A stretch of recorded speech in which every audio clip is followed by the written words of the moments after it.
bandeko ba fan ba amoureux ya bonne musique spécialement ya Werason bozana bonne nouvelle eza koyela bino bokoyoka ngo kala mingi te na pesa bino moins indice ya ba tawe bokoyoka ngo nazo pesa bino au moins 2 semaines bokoyoka makambo oyo et na ko pesa bino réseau pourquoi baza ko bomba makambo ngo prochainement parce que nazo linga te na bimisa makambo ya batu nanu ava bango moko balobela. Alors Werason akobeta bandeko na ngai Werason aza invité spécial ya Fally Ipupa. Werason aza invité spécial ya Fally Ipupa na Stade de France. Wana eza eloko ya makasi bandeko na koyebisa bino pourquoi dazo pesa bino pourquoi boyoka ki Koffi Olomide abwaki Jibe Mpiana na concert na ye. Ba makambo ya soubassement eza ebele penza. Pona se mélanger te bandeko na kota nanu kuna po bo comprendre eska naza ko kende. Eza pe analyse te o eza vérité nazo pesa bino. Werason na kozala invité ya Fally Ipupa na stade de France mais na ye nazo ebate soki kozala ya l'idée ou bien les trois. Mais en tout cas Werason naza parmi ba invité eza makambu eyebana ki déjà il y a 2 semaines passées bazalaki ko bomba mais na soubassement ebimaki déjà ba chuchotement muke bimaki et comme là qui vient na biso quartier latin.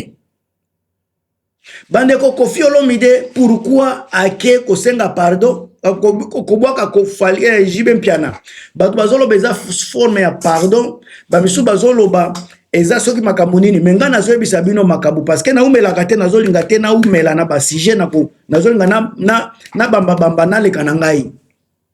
Alors ndenge boyebi nani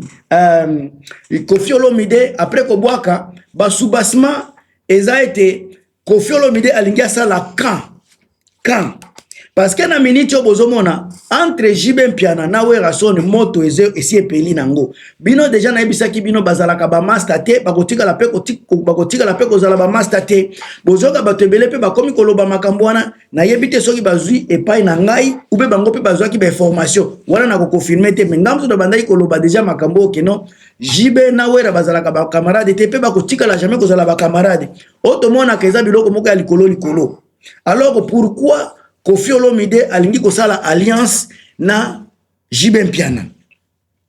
Comme toyebi Jibe na Wera rezo simbate Koffi a été invité plus de 3 fois a invité kanaye Wera na ba concert Wera yaka kanaye te Koffi donc asa surpris de temps en temps Wera boaka kanaye mais na minute oyo Adidas Arena batebele ba se nani Wera sona se paché sur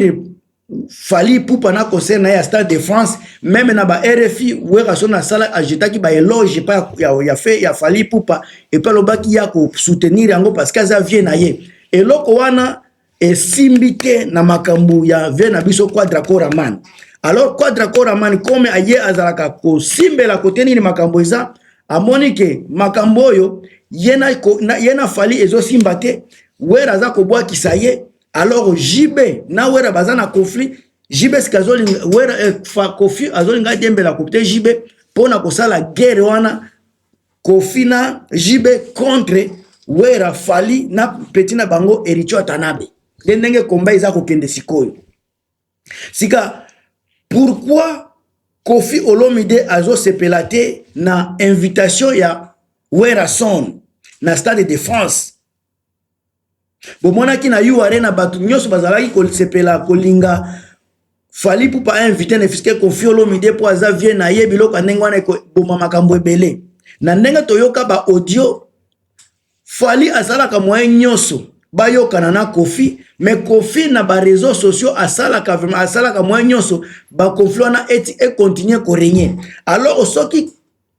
Werason par exemple azako jeter ba fleur et pas ya petit na ye et puis petit na ye pe amoni que non vient nanga abeta déjà Stade de France vient nanga za mutu pe ya loenge ya mutu ya moto soki par exemple na invité ye akomemelanga quelque chose pe ya plus na concert nanga pourquoi pas na invité ye à part wana baza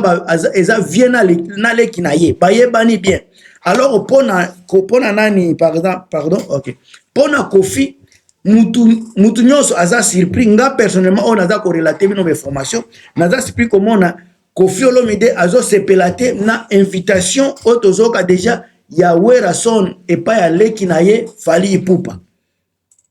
Alors bandeko na ngai Wera aza kobeta Wera kozala invité na concert le 2 mai ou bien le 3 mai ya Fally Ipupa ba confirmation ya date nde na yebite so kozala na concert ya liboso ou bien na deuxième concert wana na yebite mais onga na yebi date ya deuxième concert tu kobima lobby mais o biso toyoka ki déjà 2 semaines passées naza sûr que azalaki nde invité na concert na liboso ya le 2 mai wana ndenga na yebi ya le 2 mai nde il fallait ki azala na yebite soki programme tango bakotia programme bakotia na o ya wapi mais une chose est vraie wera sona kozala invité na stade de France ya Fally Ipupa du Cap la Merveille Aigle El Marabioche bakomo so boyebi. Alors côté information personnelle ya Werason pona stade de nini you arena batwaza kolobela pona makambo ya Masai bandeko na ngai bino batu boza na président moko très constant boza na président moko cohérent aza pe déterminé aza na makambo na ye Golf Kizola aza mutu oyo deja Werasia lobaki petit na yele ki na ya confiance bino ba Werasonic génération berceau bo pesa Golf Kizola confiance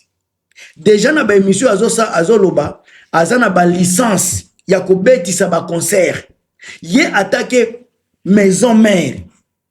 banani bato ba ko bénéficier na licence wana eza bino ba fanya Werason ba ko bénéficier na mupepe ya ACK soki ACK ya Golf Kizola eza bino ba fani numéro 1 ya Werason façon ndenge Golf azolobela akoki kobetisa Werason na ba arena à partir ya licence na ye et puis ba concert na ekoki kokende tina tongo ba licence aza nango eza ba manager eza ya ye personnel akoki komema penza ba concert na bino tina tongo. Alors bozala te ke non Masai bo pesa sika mutu na bino ye président na bino tubo tia makanisi na bino epa ya ndeko na bino wana président na bino wana depuis biso to yebiye azalaka cohérent na Werason azalaka toujours vrai na mama oyo sanani Claudine Kinwa na batu misuso baza mo ebele bakombo na yebite parce que toza eza batu to mona kaka na télévision tant Werason aza kuna na Paris ou bien surtout Golf to mona kaye na ba concert nyonso ya Wera Golf de façon aza ko défendre Wera façon aza lobela ye koleka kutu ba communicateur ya Wera ebele. Alors soki Wera ya comme producteur bino ba Werasonic bino ba génération berceau je ne vois pas pourquoi bokozala na kanda il faut bozala nde ko sepela bino bo prouver na Masai sika keno Golf Kizola aza danze bino sika bola kisake Golf Kizola koleka ye parce que Golf aza déjà na makambu Golf aza na ba licence ya kobetisa Wera sika bino tout soki boza sir boza entouré boza bo pesier force na bino ekomema Golf wana abetisa pe Wera ba place ya likolo makasi. Alors ba conflit wana ya réseaux sociaux bandeko bokitisa yango boza nanu boza sur la bonne voie. Werason aza parmi ba musiciens baza plus écouté après Fally ezaye donc boza ko consommer déjà Wera bien c'est bon aza likolo ba concert na ye eza ba concert moko ezotika la historique ba son eza impeccable ba lumière ya ko lobate ba temps fort na kati ba concert ya Wera eza ba temps fort moko ya kilo ba musicien na ye ba catholique ba dinara ba inongo ba mususu bango nyoso baza koyemba tellement bien. Alors nini nde boza nango somo makambo production bobanga production te parce que Golf Kizola déjà ye moko azana mikanda ye moko azana licence aza sika mwana ya ndaku bo pesa ye confiance eloko kana kosenga na bino na kati émission bo pesa ye confiance ndenge bamba Irene Mabweni ba pesa ye confiance ba Edouard ba Patricia Douada ba Christelle ndenge ba pesa ka bana maison mère confiance bandeko na ngai bo pesa pe Golf Kizola parce que à partir de licence na ye bino ba banani ba fan ya maison mère boko sepela ya trop boko sepela mingi. Alors boza déjà na makambo ebele ya bien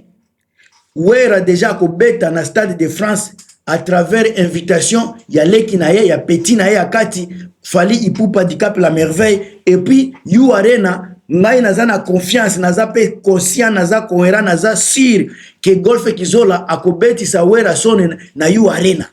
Bota la Masai Masai a commis déjà le passé. Bota la futur toza kotale la sika eza futur ya Golf Kizola eza futur ya musique ya Wera Son place ya kobeta oyo toza nango lelo tos lukande ba répertoire oyo tokopesa Wera ya mbala oyo toko forcer Wera nanko ayembela biso zenga luketu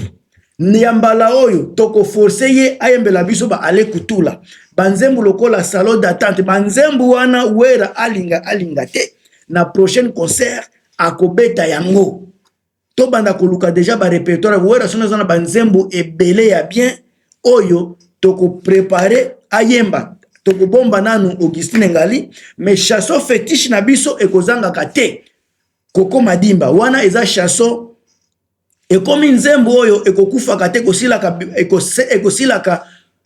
ekosilaka bilengite Koko Madimba parce que nzembo wana tango ekomi place tolingana tosalisana ekomi mutu na mutu akomi koluka pare na ye na kati nango donc nzembo eza na plus de 20 ans